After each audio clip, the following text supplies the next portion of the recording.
It was a quiet Saturday morning in our suburban neighborhood. The kind of morning where the sun spills gently through the trees, and the only sounds are birds chirping and the occasional lawnmower humming in the distance. My family and I had just moved into this community a few weeks ago, and we were still settling in. My husband, Marcus, had been working long hours at his new job, so weekends were our time to relax and bond as a family. Marcus was outside with our two kids, teaching our 8-year-old son, Jordan, how to ride his bike without training wheels. Our 5-year-old daughter, Mia, was sitting on the porch, cheering her brother on. I was inside, sipping coffee and watching them through the window, feeling grateful for these little moments of joy. But then, something happened that shattered the peace. I noticed our neighbor, Mrs. Thompson, standing at the edge of her yard, staring at Marcus and the kids. She had introduced herself when we first moved in, but her tone had been polite yet distant. I didn't think much of it at the time, but now, the way she was watching us made my stomach twist. She had her phone in her hand, and before I could even process what was happening, I saw her dial a number and hold the phone to her ear. My heart sank. I knew exactly what was coming. Minutes later, a police car pulled up to our house. 2 officers stepped out, their expressions neutral but alert. Marcus paused, helping Jordan steady the bike, and looked up at them. I rushed outside, my heart pounding, trying to stay calm for the kids.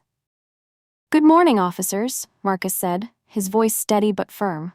"Can I help you?"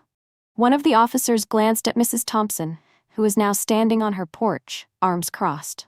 "We received a call about a suspicious person in the area," the officer said. "We're just checking things out." I could feel the heat rising in my chest. Suspicious?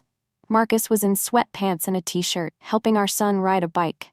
What about that was suspicious? But before I could say anything, Marcus reached into his pocket and pulled out his badge. He held it up calmly, his face unreadable. "I'm Special Agent Marcus Carter, FBI," he said. "This is my family, and this is my home. Is there a problem?" The officers exchanged a quick glance, their demeanor shifting immediately. "No, sir," one of them said. "We're sorry for the misunderstanding. Have a good day." They got back into their car and drove off, leaving an awkward silence in their wake. Mrs. Thompson had disappeared inside her house, her curtains drawn. I stood there, trembling with a mix of anger and relief, while Marcus knelt down to reassure the kids. "Daddy, why were the police here?" Jordan asked, his little face scrunched in confusion. Marcus sighed, pulling him into a hug. "Sometimes, people make mistakes, buddy, but it's okay. We're safe, and that's what matters." I wanted to scream. I wanted to march over to Mrs. Thompson's house and demand an explanation, but I didn't. Instead, I hugged Mia tightly, trying to push down the lump in my throat. This wasn't the first time something like this had happened, and I knew it wouldn't be the last. But it hurt.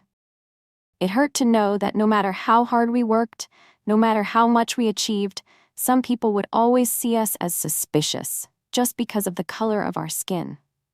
Later that evening, after the kids were in bed, Marcus and I sat on the couch, holding hands. He was quiet, lost in thought. I could tell he was replaying the incident in his mind just like I was.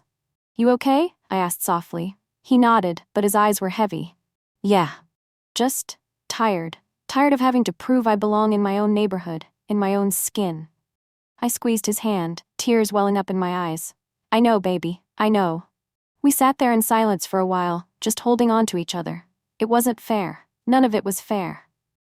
But in that moment, I was reminded of why I loved Marcus so much. He was strong, not just for himself, but for our family. He carried the weight of the world on his shoulders, and he did it with grace. The next morning, as we were getting the kids ready for church, there was a knock at the door. It was Mrs. Thompson. She looked nervous, her hands fidgeting with the hem of her sweater. Can I talk to you for a moment?" she asked, her voice barely above a whisper. Marcus and I exchanged a glance, then stepped outside. The air was thick with tension, but Mrs. Thompson took a deep breath and spoke. "I owe you an apology," she said, her eyes downcast. "What I did yesterday was wrong. I let my assumptions get the better of me, and I'm truly sorry. I hope you can forgive me." Marcus nodded slowly, his expression softening. "Thank you for saying that," he said. "But it's not just about us. It's about understanding that people are more than what they look like. We're your neighbors, not a threat." Mrs. Thompson nodded. tears in her eyes. I understand, and I'll do better. I promise. As she walked back to her house, I felt a small glimmer of hope. Maybe, just maybe, this was a step toward something better.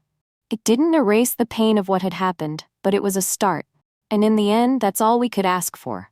A chance to be seen for who we truly are.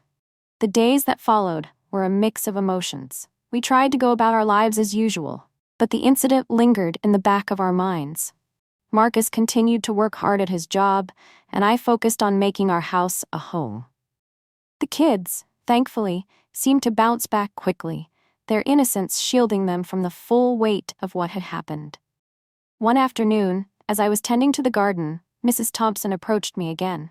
This time, she had a plate of cookies in her hands. "I thought you and the kids might like these," she said, offering me the plate with a tentative smile. I accepted the cookies, feeling a bit surprised but also touched by the gesture. "Thank you, Mrs. Thompson. That's very kind of you." She hesitated for a moment before speaking again. "I've been doing a lot of thinking since what happened. I realize now how my actions must have made you feel, and I want you to know that I'm committed to making things right. I've started reading and educating myself about racial bias and how to be a better ally. It's not much, but it's a start." I nodded, feeling a lump form in my throat. "That means a lot to hear. Change starts with understanding, and we appreciate your effort." Over the next few weeks, Mrs. Thompson began to make more of an effort to connect with our family. She would wave and smile when she saw us outside, and sometimes she would stop by to chat. It wasn't perfect, and there were still moments of awkwardness, but it was progress. Marcus and I talked about it one evening after the kids were in bed. "Do you think she's sincere?" I asked him. He thought for a moment before answering. "I think she's trying." And that's something. We can't change the world overnight, but if we can change one person's perspective, it's a step in the right direction. I agreed. It wasn't easy, and there were still challenges ahead, but we were determined to face them together. Our family was strong, and we had each other. That was what mattered most. As the weeks turned into months, our neighborhood began to feel more like home. The kids made friends, and Marcus and I started to build connections with other families. Mrs. Thompson continued to reach out, and while the journey wasn't always smooth, it was clear that she was making an effort to be a better neighbor and a better person. In the end, the incident became a turning point, not just for Mrs. Thompson, but for our entire community. It sparked conversations about racial bias and the importance of understanding and empathy. And while there was still a long way to go, it was a reminder that change is possible. One step at a time. As I watched Marcus play with the kids in the yard one sunny afternoon, I felt a sense of peace. We had faced adversity, but we had come out stronger. And in that moment, I knew that no matter what challenges lay ahead, we would face them together, as a family. Hey everyone, if this story moved you, if it made you think, or if it reminded you why we need to keep having these conversations, please take a moment to like this video. It really helps spread awareness. I'd love to hear your thoughts, so drop a comment below. Have you ever witnessed or experienced something like this? Let's talk about it. And if you believe stories like this deserve to be told, make sure to subscribe to the channel. We're here to share real, powerful stories that need to be heard. Lastly, share this with your friends and family. The more people who see this, the more we can bring awareness and change. Thank you for watching and being part of this journey. Let's keep pushing forward, together.